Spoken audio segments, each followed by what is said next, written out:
The current acting chief for Capitol Police has admitted that the department was definitely ill prepared. And I mean, it was clearly ill prepared. We could see it from video and all the news reports that came out after the Capitol Hill riots. Now, the department apparently knew. They knew that militias and white supremacists would pose a threat on that day. And yet they were still ill prepared.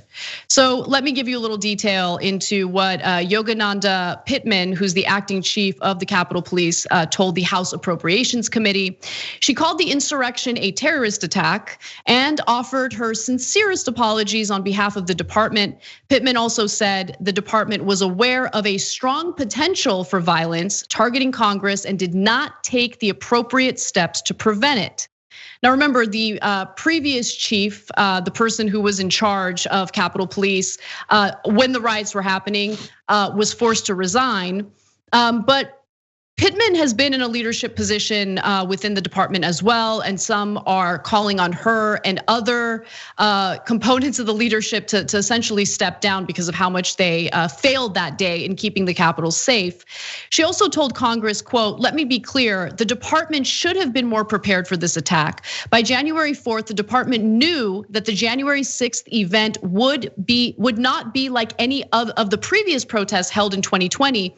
We knew that militia groups and white supremacist organizations would be attending. We also knew that some of these participants were intending to bring firearms and other weapons to the event." And so she continues to inform Congress that the Capitol security infrastructure must change and that the department needs to access additional resources, both manpower and physical assets.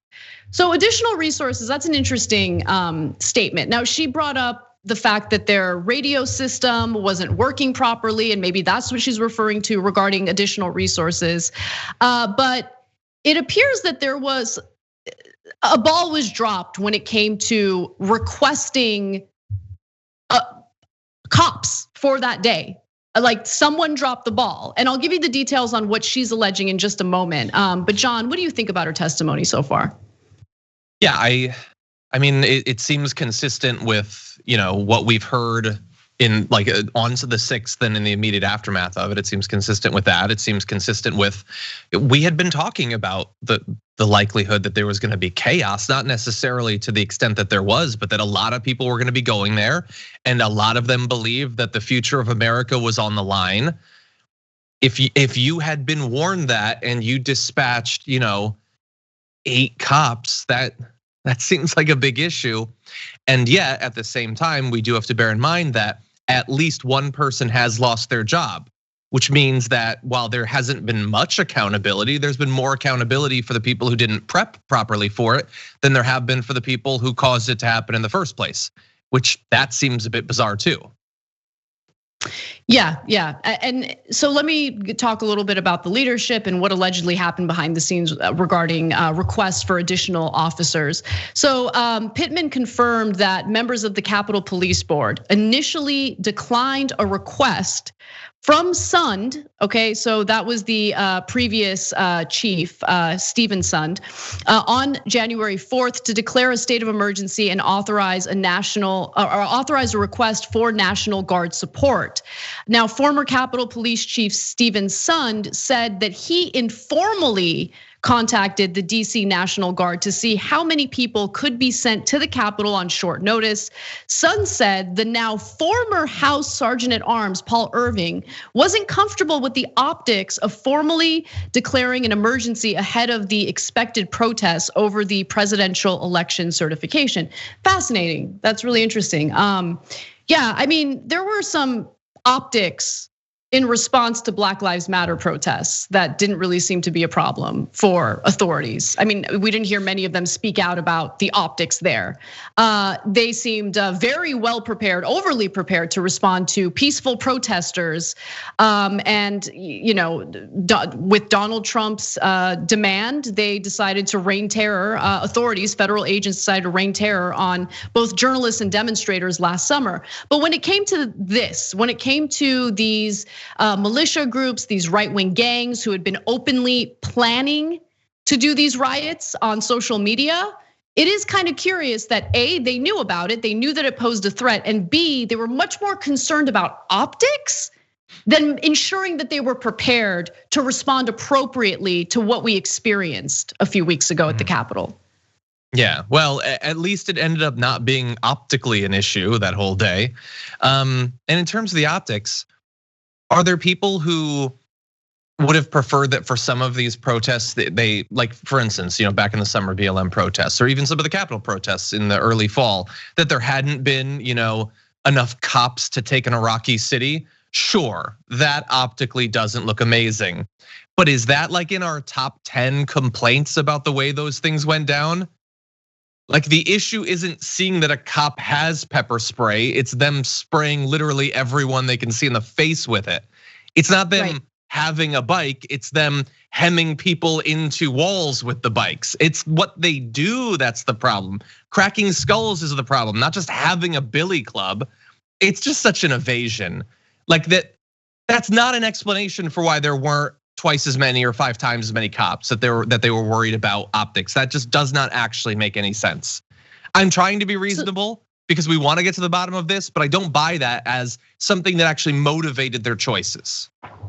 Yeah, I agree with you. I mean, I don't think you're being harsh at all. I think you're being absolutely reasonable. And the 2 suggestions that Pittman shared with congressional lawmakers was, we need more resources. I'm skeptical of that because I think they probably have all the resources they need. I want her to elaborate on what she means when she says that they need more resources. But secondly, she brought up the fact that it was difficult to secure the Capitol building because the Capitol building is open to the public.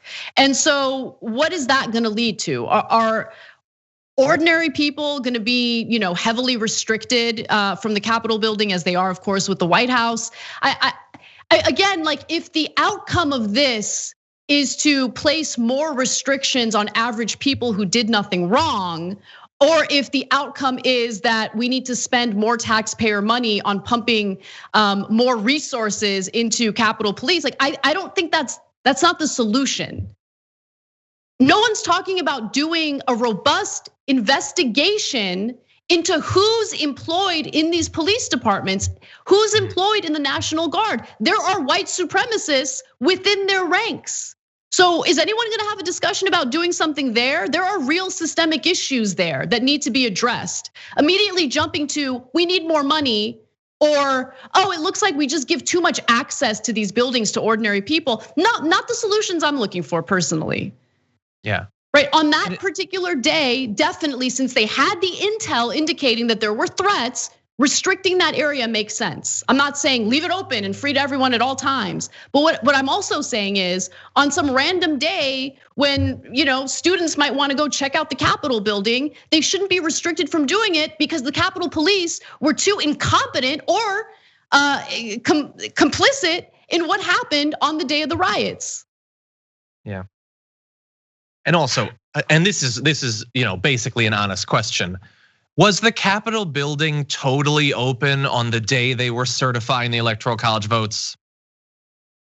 I don't think that's even true, but I'm not entirely sure. Yeah. And a follow-up question, just in case Capitol Police is watching, or like the Capitol Guards, are you ever gonna actually check the security cam footage to see which representative it was that was apparently leading tour groups through? I still don't understand how we don't have confirmation. It's been 3 weeks. That building has got to be filled with cameras, and we still have no idea who that actually was, if anybody. Thanks for watching the Young Turks, really appreciate it. Another way to show support is through YouTube memberships. You'll get to interact with us more. There's live chat emojis, badges. You've got emojis of me, Anna, John, JR. So those are super fun. But you also get playback of our exclusive member-only shows and specials right after they air. So all of that, all you gotta do is click that join button right underneath the video. Thank you.